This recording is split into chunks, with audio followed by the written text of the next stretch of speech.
Bonjour à tous, on se retrouve dans la partie 2 sur la résolution des problèmes ligne du temps. Donc je vous remonte rapidement la ligne du temps. Donc la ligne du temps, c'est je pars d'un début, j'ai une durée et hop, je veux avancer jusqu'à la fin.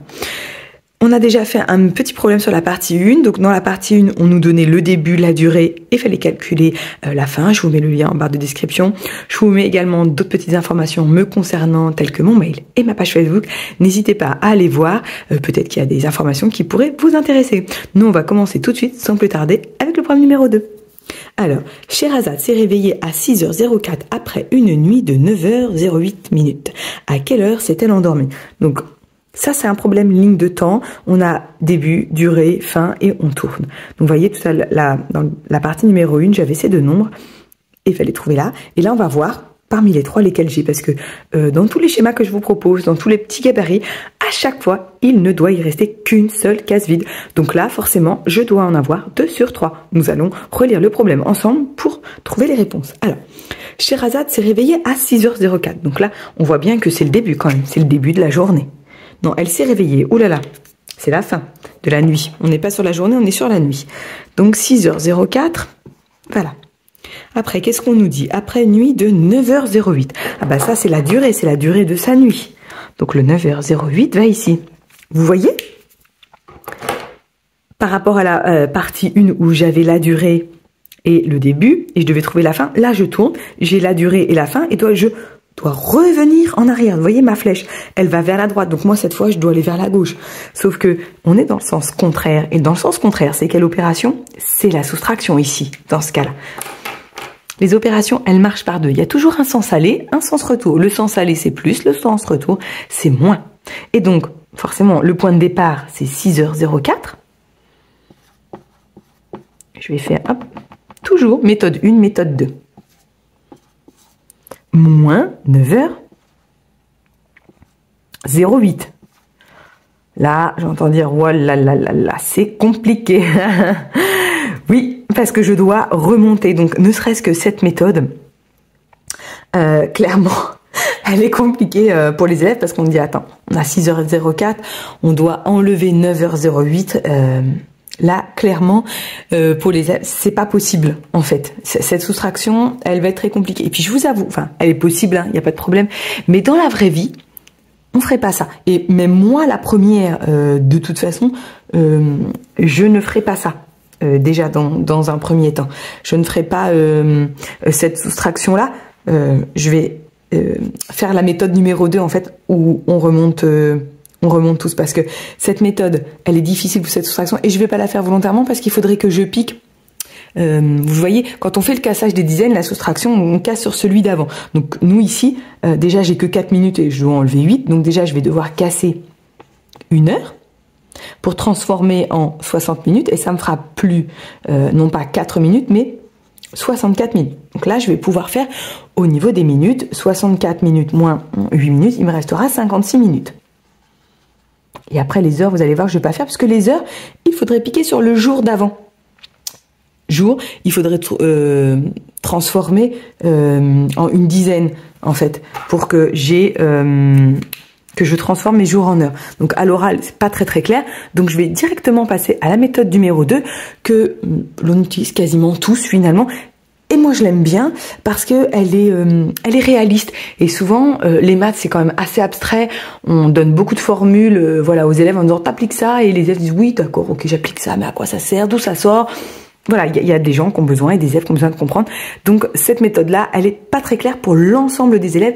Et la majorité, surtout, fera la méthode numéro 2. Donc, je vais me focaliser directement sur la méthode numéro 2 et je vais volontairement abandonner cette méthode qui vraiment ne sert à rien.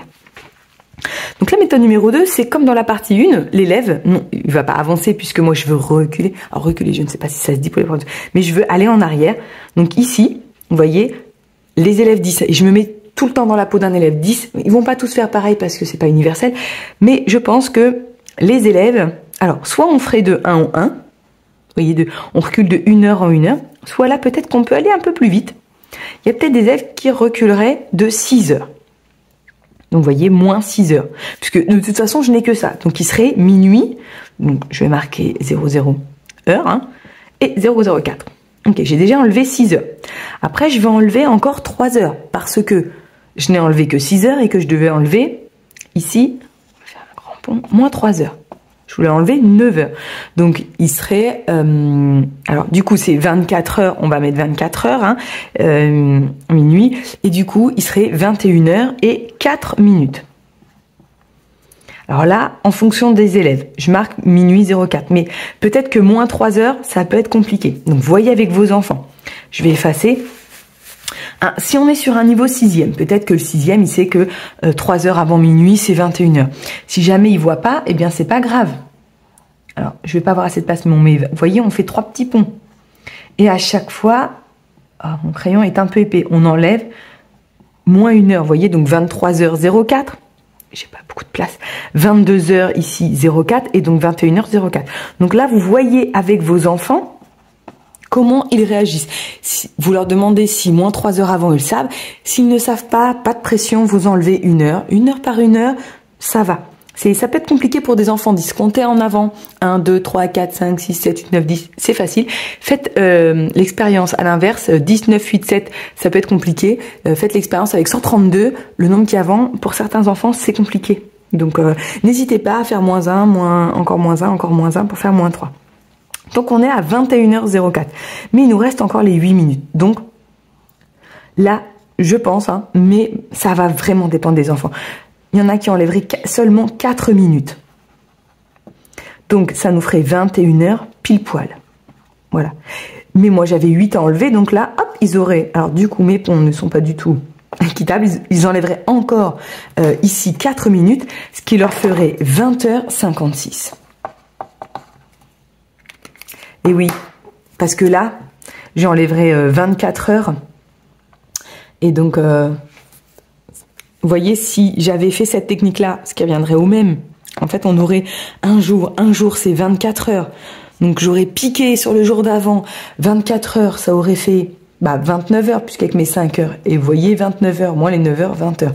Sauf qu'il faut dire à l'enfant d'aller piquer sur l'unité d'avant, et l'unité ici, avant les heures, c'est les jours. Donc, voilà, pour la plupart des enfants en 6e, cette technique-là, moi, je la trouve très compliquée. Et je préfère cette méthode-là. Je préfère une méthode juste, mais au moins qu'ils comprennent qu'une soustraction avec cassage d'unités, puisque là, je peux pas me permettre de dire cassage de dizaines. Ce ne sont pas des dizaines, mais des unités que l'on casse. Donc, et cette technique-là, je pense que tous les professeurs apprécieraient aussi. Alors, voyons voir. Maintenant, quand on est sur sa copie, un contrôle, on a un exercice à faire à la maison, comment on rédige? Bien, comme dans la partie 1. Là, j'ai enlevé 6 heures, donc moins 6 heures. Ça me fait minuit et 4 minutes. On peut marquer 00h, 04. Après, on a enlevé, si on a enlevé 3 fois 1 heure, on fait moins 1 heure, moins 1 heure, moins 1 heure. Il n'y a pas de problème. Après, on enlève les 4 minutes. Donc, on est à minuit, hop, 04 moins les 4 minutes. Eh bien, ça nous fait 00 heure et 00 minutes. Tout pile. Oui, je suis remontée. Ah non, j'ai oublié les 3 heures. J'ai oublié, autant pour moi, l'élève a pas du tout enlevé d'abord les 4 minutes, on a enlevé les 3 heures restantes. Vous voyez, il faut bien, hop, encore 3 heures enlevées. Je suis le schéma et donc on était à 21h04 minutes. Et c'est là qu'on enlève les 4 minutes, moins les 4 minutes. Et il était 21 heures. Je peux marquer 00 minutes ou pas du tout. Et après, encore... Bon, je peux le marquer. Hein. Encore 4 minutes. Ce qui nous faisait 20h56 minutes. Une phrase réponse. À quelle heure s'est-elle endormie? Elle s'est endormie. Oula. À 20h56 minutes. Voilà, j'espère que cette petite vidéo a pu vous aider et a pu également vous aiguiller pour aider vos enfants à résoudre ce genre de problème. Surtout, pas de pression si on n'a pas la même technique que nos enfants. Tant qu'ils utilisent une technique, on va dire, logique et qui fonctionne, il faut garder la leur parce que pendant les contrôles, c'est ce qui reviendra pour eux d'instinct. Donc, il faut vraiment travailler cela et si c'est vraiment pas de pression, tant que la technique est juste, on accorde. Moi, je vous laisse et je vous retrouve dans la partie 3 où cette fois, on va calculer la durée puisque partie 1, on avait ces deux-là, on devait calculer la fin. Partie 2, on a ces deux-là et on devait calculer le début. Et donc, comme on tourne, dans la partie 3, on va calculer la durée. Donc, moi, je vous retrouve très bientôt dans une prochaine vidéo. Bye!